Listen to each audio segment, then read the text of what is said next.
Some scientists are worried that fewer people are testing for COVID-19.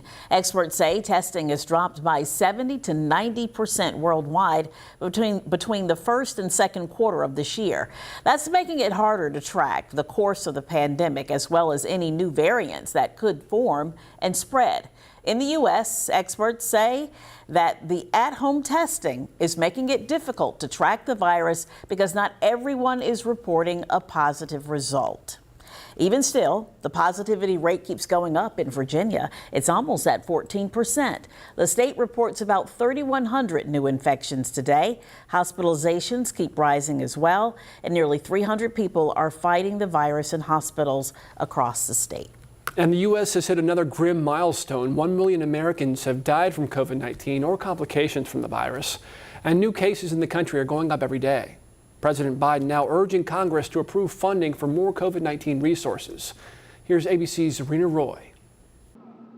Flags lowered to half staff and a moment of silence on Capitol Hill as the U.S. remembers the 1 million lives lost to COVID-19. Our heart goes out to all of those who are struggling, asking themselves, how do I go on without him? How do I go on without her? One of those people still struggling, widow Pamela Addison, who lost her husband Martin, a 44-year-old healthcare worker in New Jersey. I received the news that he had gone into a cardiac arrest and that he wasn't ever going to come home again. I knew I had to tell my little Elsie that.